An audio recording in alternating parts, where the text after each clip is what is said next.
Um, I didn't even realize. I want to talk about this first before I forget.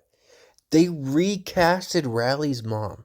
The dad stays the same, but a lot of the characters in this movie are glorified extras. So I think it was more lower budget compared to the later movies, and they were just playing it safe.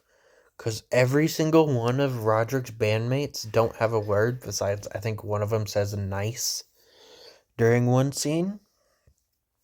And he has three bandmates. They just don't really talk. They're just kind of there.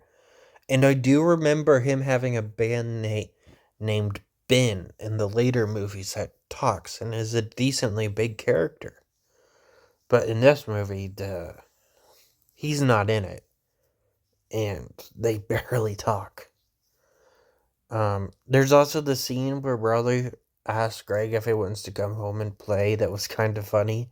Um, because this little girl comes out of the building, but then when they cut back to it, she's walking out of the building again.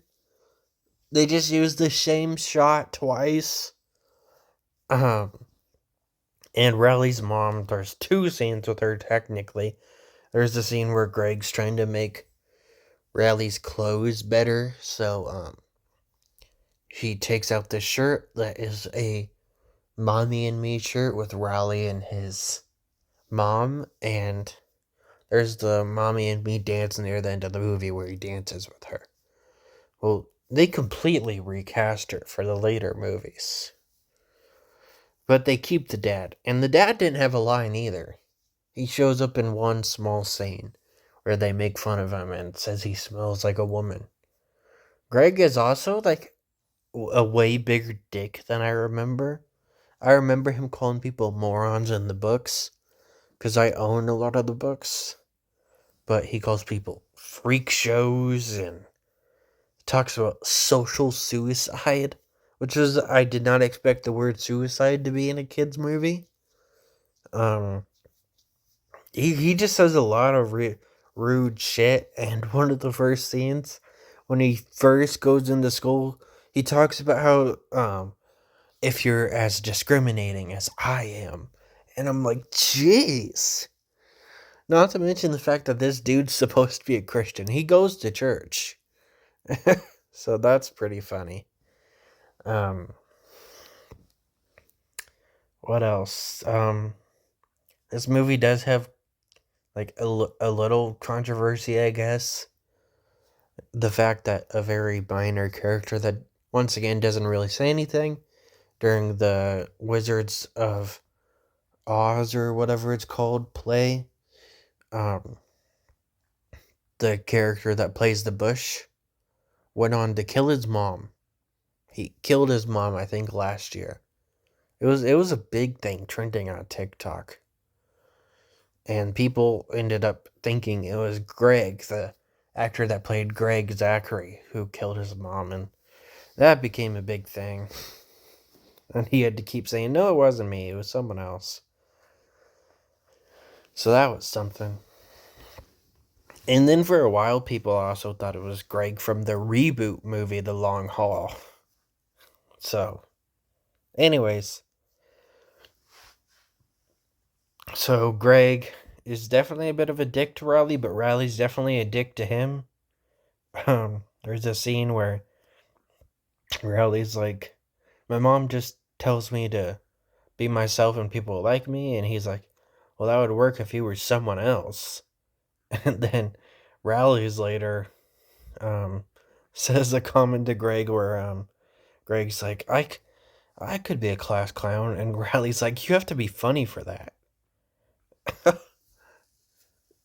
Like, man, I did not remember them being that mean to each other. And Riley sticking up for um, Greg, though, is pretty cool when he grabs Roderick and Roderick calls him a baby hippo. That is always a scene that lives rent free in my head. I love that scene. Um, Greg's dad isn't as unhinged in this movie. I know he becomes more unhinged in the other movies, but he's kind of just here in this movie. Same with Susan. She's just kind of here. But I did like her. I did think it was a little weird that they took one thing out of the movie, but it didn't really impact it. And that was the fact that in the book, Greg and Riley have to take Manny trick or treating, so it forces them to have to come home early. But in the movie, they don't take Manny trick or treating, and they're just told that they can't trick or treat in that area, which they do anyway. Which Riley doesn't even say anything about. Usually, if he's told not to do something, he's skeptical about it, and Greg has to convince him to do it. But I guess he really wanted that candy. Um, it's a pretty good movie. It's a decent start to the series, but I'm having a feeling I'm probably gonna like the other ones better. I did like the fact that they made it like um Roderick wore eyeliner and stuff in the movie. It kind of fits his band persona, but at the same time, I just can't see the character from the book wearing eyeliner. But I do think um Devin Bostick does a perfect Roderick. He's really good as Roderick. And I will be watching the reboot. I do remember I liked it at the time when I had first watched it years back. But I've seen clips on TikTok, like bits and pieces, and I'm like, oh, I'm probably not going to like this as much as I did back then. But I don't think I'll be like a big hater like a lot of people were of the movie. Though that's to say that what's to say when I rewatch it. So that's it.